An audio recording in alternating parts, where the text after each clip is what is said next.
Hello everyone. तो हम कर रहे हैं स्टेट लाइन की रिवीजन फॉर 2022 जेई। तो अगर आपने फर्स्ट पार्ट इसका नहीं देखा तो उसे भी ज़रूर देख लीजिए।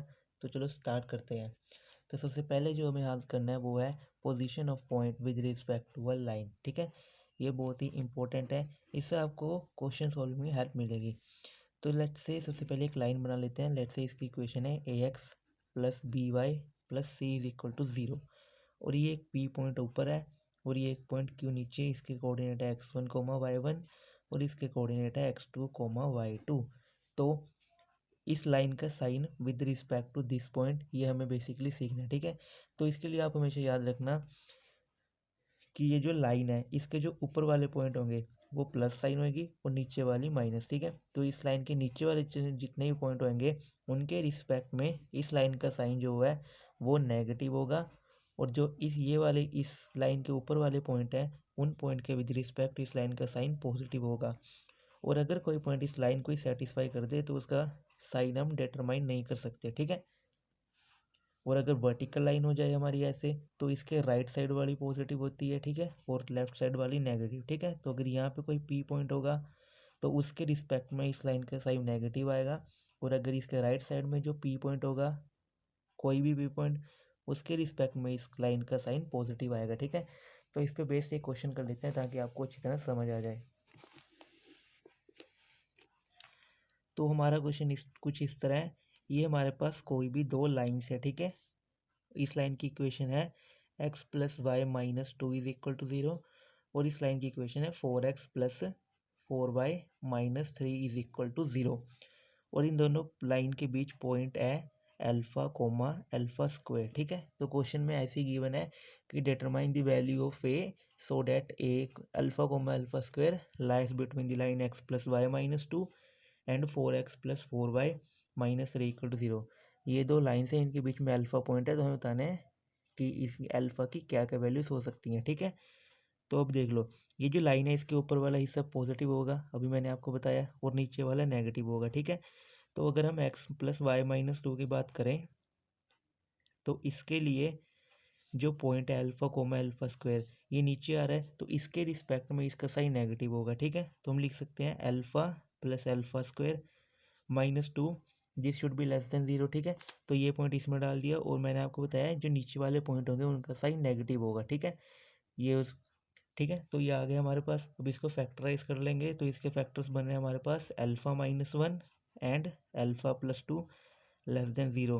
तो यहाँ से अल्फा आ गया वन और माइनस टू। ठीक है, माइनस टू से वन के बीच।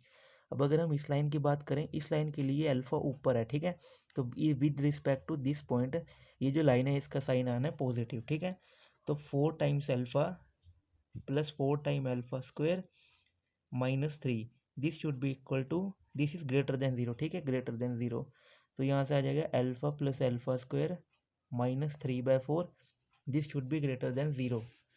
तो अगर हम इसके फैक्टर्स बना लेते हैं तो वो आ जाएंगे two alpha minus one and two alpha plus three. अब फैक्टर तो आप बना ही लोगे। ठीक है, तो यहाँ से जो अल्फा आ जाएगा वो आएगा या तो greater than two and alpha less than minus three by two. ठीक है, तो ये हमारी दो कंडीशंस आ गई।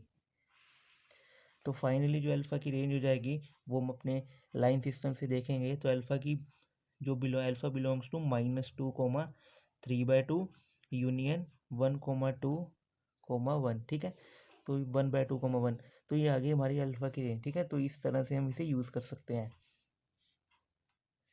नेक्स्ट जो हमारा पॉइंट है वो है distance between two parallel lines. ठीक है, distance between two parallel lines. Let's see एक लाइन है जिसकी इक्वेशन है A x plus B Y plus C one और ये एक लाइन है A x plus B Y plus C two is equal to zero, ये भी इज इक्वल टू ज़ीरो, और इनके बीच कुछ डिस्टेंस है डी। तो जो ये डिस्टेंस होता है पैरेलल लाइंस, तो पहली बात जो पैरेलल लाइंस होती है ना उनका जो स्लोप है वो इक्वल होता है, एम इज़ इक्वल। और जो ऐसी वाली इक्वेशन होती है उनका स्लोप क्या होता है, M is equal to minus B by A.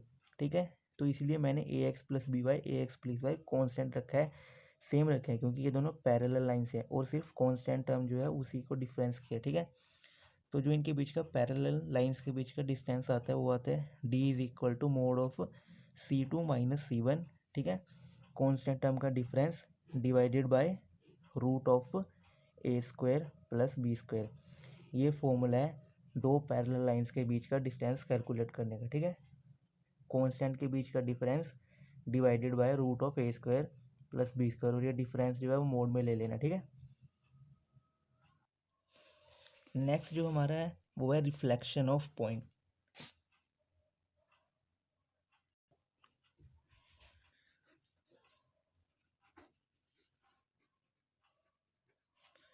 Reflection of point, ठीक है।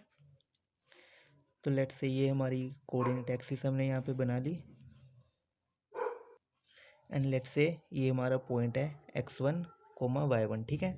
तो हमें इसकी रिफ्लेक्शंस चार चीज़ों में देखनी है, 1 2 3 एंड 4। पहली है हमारी x एक्सिस, दूसरी है हमारी y एक्सिस, तीसरा हमारा है ओरिजिन, चौथा है y is equal to x, जो कि लाइन ऐसे पास करती है ओरिजिन से, मैंने आपको पार्ट 1 में बताया हुआ है, ठीक है। तो अगर इस x1 कोमा y1 पॉइंट की रिफ्लेक्शन हम अगर x एक्सिस में देखेंगे तो ये हो जाएगी x1 comma minus of y1, ठीक है। x एक्सिस में x1 एज इट इज रहेगा और y1 जो है वो माइनस y1 हो जाएगा, ठीक है। और अगर y एक्सिस में देखेंगे तो वो हो जाएगी माइनस x1 कोमा y2, ठीक है। तो आप ऐसे याद रख सकते हो, अगर हम इसकी रिफ्लेक्शन देख रहे हैं x एक्सिस में तो x वैसे ही रहेगा और y1 जो है y कोऑर्डिनेट वो नेगेटिव हो जाएगा। ऐसी y एक्सिस के लिए जो y है एज इट इज रहेगा और x1 जो है x कोऑर्डिनेट वो नेगेटिव हो जाएगा। ओरिजिन के लिए दोनों ही नेगेटिव हो जाएंगे, ठीक है, minus x1 comma minus y1। और अगर y is equal to x में देखेंगे तो सिंपली क्या होगा, ये जो कोऑर्डिनेट है ये इंटरचेंज होंगे, ठीक है। तो जो एक्स है वो y1 हो जाएगा और जो वाई है वो x1 हो जाएगा, ठीक है। तो एक्स एक्सिस में होएगा x1 comma minus y1 reflection इस पॉइंट की, y एक्सिस में हो जाएगी माइनस x1 कोमा y1, और ओरिजिन के रिस्पेक्ट में देखेंगे तो हो जाएगी minus x1 comma minus y1, और y is equal to x में तो इन दोनों को आपको बस पलट देना है, उसके कोऑर्डिनेट होंगे y1 कोमा x1। तो ये था हमारा रिफ्लेक्शन ऑफ पॉइंट। नेक्स्ट जो हमारा है वो है इमेज ऑफ पॉइंट, ठीक है।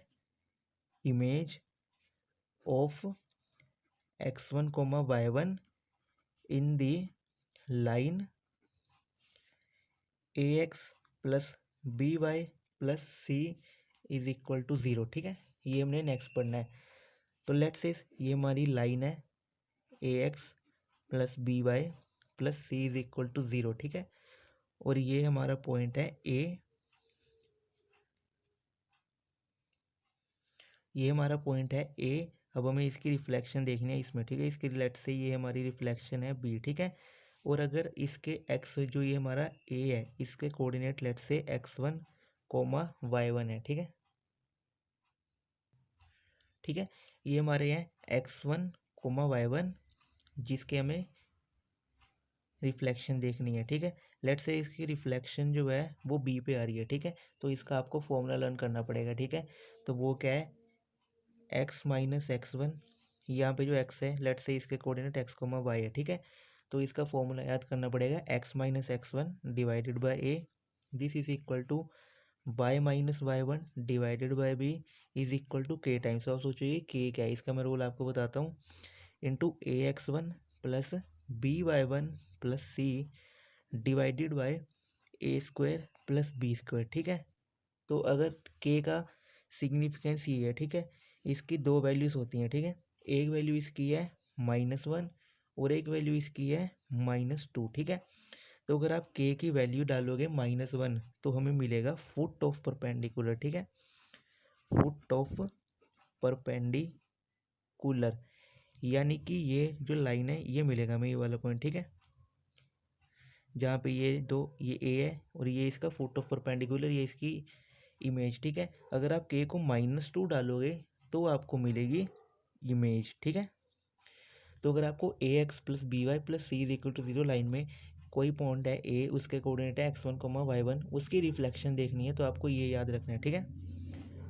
जहाँ पे जो x कोमा y है वो इसके कोऑर्डिनेट है, ठीक है। कैसे आएंगे, तो अगर आपको फाइंड करना है x कोऑर्डिनेट तो x minus x1 divided by a, this is equal to k times a x1 plus b y1 plus c divided by a square plus B square, ठीक है। तो यहाँ से x की वैल्यू आप निकाल सकते हो, x1 की वैल्यू आपको दी होगी, ठीक है। a की वैल्यू आपको पता होगी, k की वैल्यू अगर आपको फुट ऑफ परपेंडिकुलर का है क्वेश्चन में तो -1 रखना, अगर आपको का है इमेज तो k की वैल्यू -2 डाल देना। x1 बाकी सारे कोफिशिएंट तो आपको पता ही है, तो सिंपली यहाँ से x की वैल्यू जाएगी और ऐसी y की, ठीक है। तो ये आपको याद रखना है, x minus x1 by A is equal to Y minus Y one by B is equal to k times ax1 plus by1 plus c divided by A square plus B square. याद रखना यहाँ पे रूट नहीं है, ठीक है। बाकी हमने जितने फॉर्मूले किए हैं डिस्टेंस वाले उसमें रूट है, लेकिन अगर आपको इमेज देखनी है तो यहाँ पे रूट नहीं आएगा। नेक्स्ट जो हमारी एप्लीकेशन है वो है area of parallelogram whose sides are given, ठीक है।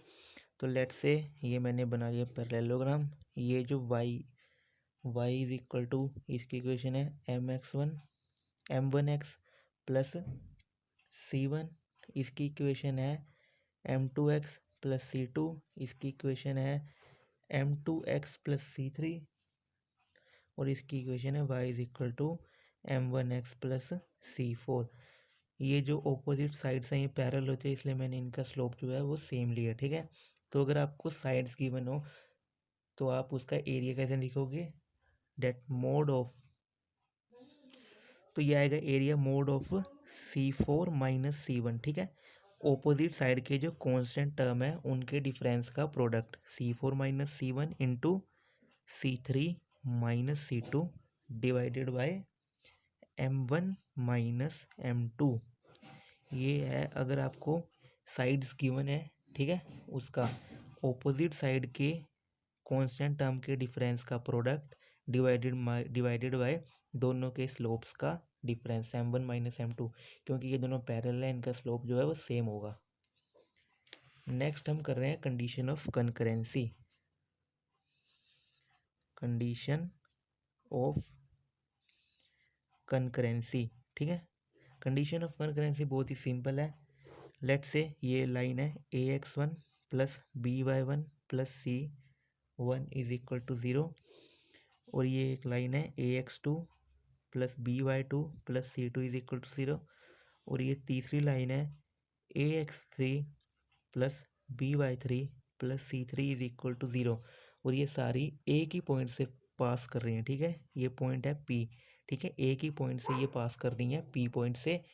ऐसी लाइंस को जो एक ही पॉइंट से पास करें वो हम कहते हैं कनकरेंट लाइंस, ठीक है, स्ट्रेट लाइंस के पॉइंट ऑफ व्यू से, ठीक है। तो ये तीन लाइन अगर एक पॉइंट से पास कर रही हैं ऐसी लाइन को हम कहते हैं कनकरेंट लाइंस, ठीक है। और इसमें जो इम्पोर्टेंट बात है, इनमें कोई भी दो लाइन पैरेलल नहीं होंगी, ठीक है। So no two lines are parallel, ठीक है। तो अगर ये तीनों लाइन कंकरेंट हैं तो इनकी एक कंडीशन होती है जो इनका डिटर्मिनेंट होता है। तो अभी मैं रिवीजन ही कर रहा था, आपको डिटर्मिनेंट के बारे में नॉलेज तो होगी, अगर नहीं है तो मेरे को एक बार बता देना, ठीक है। कंडीशन है कि a1 a2 a3 b1 b2 b3 c1 c2 c3 this should be equal to 0, ठीक है। तो अगर आपको क्वेश्चन में तीन लाइन की इक्वेशन दे दे और आपको कहे कि बताओ ये लाइंस कंकरेंट है कि नहीं, तो सिंपली अगर आप उसका डिटर्मिनेंट फाइंड करो a1 a2 a3 b1 b2 b3 c1 c2 c3, ठीक है। अगर वो 0 के इक्वल आ गया तो वो लाइन कंकरेंट होंगी, ठीक है। डिटर्मिनेंट के बारे में आपको पता होगा, ठीक है। अगर नहीं पता तो मेरे को बता देना, मैं इसके बारे में आपको बता दूंगा, ठीक है। तो आज के लिए इतना ही। वीडियो अच्छी लगे तो लाइक करना, शेयर करना और चैनल को सब्सक्राइब करना मत भूलना। Thank you.